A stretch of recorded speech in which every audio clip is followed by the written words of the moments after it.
संत और नाग की कहानी। एक समय की बात है, किसी गांव में एक ब्राह्मण अपने परिवार के साथ रहता था। उनका परिवार में उनकी पत्नी और एक पुत्र था। वह बहुत गरीब थे, उनके पास कभी कभी खाने को भी नहीं होता था। ब्राह्मण की पत्नी बहुत दुष्ट और चालाक थी, इसलिए वह रोज ब्राह्मण को भिक्षा मांगने जाने को कहती थी। पर ब्राह्मण उसकी एक नहीं सुनता था और घर में राम नाम जाप करता रहता। पत्नी के रोज रोज लज्जित करने पर ब्राह्मण एक दिन सुबह सुबह उठा और अपने पोती पत्रा उठाया और दूसरे गांव में चल दिया। चलते चलते वह घने जंगल में पहुंचा और अंधेरा हो गया। वह वहां एक बड़ा सा पीपल के पेड़ के नीचे बैठ गया और राम नाम जपने लगा। सुबह होने पर जब उठा तो पास के सरोवर पर स्नान करके वह आगे चला और दूसरे गांव में पहुंचा। गांव वाले उससे ना तो कोई कथा सुनना चाहते थे और ना ही कोई उसे भिक्षा दे रहे थे। वह ब्राह्मण दुखी होकर घूम फिर उसी पीपल के पेड़ के नीचे आकर बैठ गया। वह पीपल का पेड़ बहुत विशाल था। उस पेड़ की जड़ में एक विशाल काला सांप रहता था। उस ब्राह्मण ने सोचा कि मेरी कथा तो कोई नहीं सुनता, यह कथा में पीपल के पेड़ को ही सुना देता हूँ। अपनी कथा सुनाने लगा। कथा पूर्ण होने पर पेड़ के नीचे से एक काला नाग निकला और उस ब्राह्मण को एक स्वर्ण मुद्रा देते हुए बोला, तुम रोज यूं ही यहाँ आकर मुझे कथा सुनाया करो, मैं रोज तुम्हें स्वर्ण मुद्रा दूंगा। ब्राह्मण यह बात मान ली और ना यह बात तुम किसी को भी मत बताना, तुम्हारे सब दुख दूर हो जाएंगे। ब्राह्मण रोज ऐसा ही करता। सुबह उठकर नहा धोकर अपनी पोती पत्रा लेके वह पीपल के पेड़ के नीचे पहुंच जाता और वहां बैठकर कथा सुनाता। कथा पूर्ण होने पर नाग सोने की मुद्रा भेंट करता। देखते ही देखते ब्राह्मण धनिक हो गया। पूरे गांव में यह चर्चा होने लगी कि ब्राह्मण की दशा कैसे सुधर गई। यह जरूर कोई गलत काम करता होगा।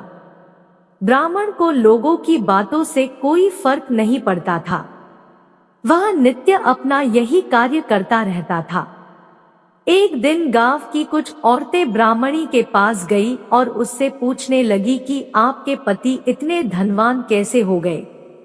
वह रोज कहाँ जाते हैं और रोज उनकी कथा कौन सुनता है? औरतों की बात सुनकर ब्राह्मणी के मन में शंका आ गई। उसने एक दिन अपने पति से पूछा कि आपको ये धन कहाँ से मिलता है, मुझे भी बताइए। ब्राह्मण बोला, तुम्हें इससे क्या मतलब है? ऐसा कहकर ब्राह्मण ब्राह्मणी की बात टाल दी। कुछ दिनों तक उसे टालता रहा, पर एक दिन ब्राह्मणी ने ब्राह्मण को मजबूर कर दिया।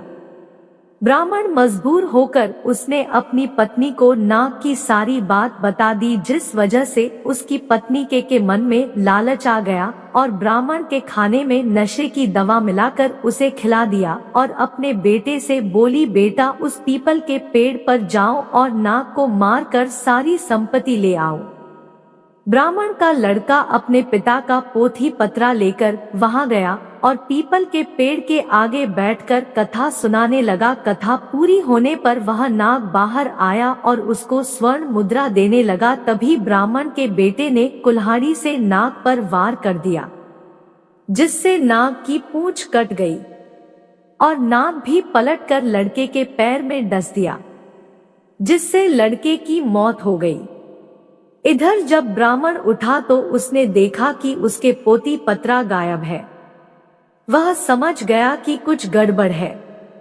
वह जल्दी से पीपल के पेड़ के पास गया तो देखता है कि उसका लड़का वहां मरा पड़ा हुआ है।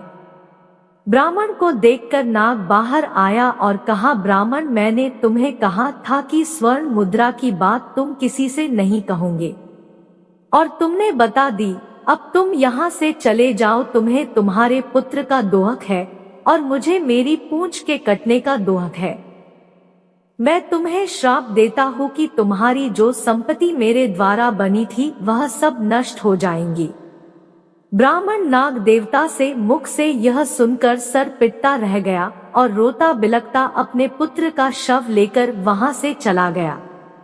घर जाकर अपनी पत्नी को बोला, देखो तुम्हारे लालच की वजह से हमने अपना एकलौता पुत्र गवा दिया और हमारी सारी संपत्ति नष्ट हो गई।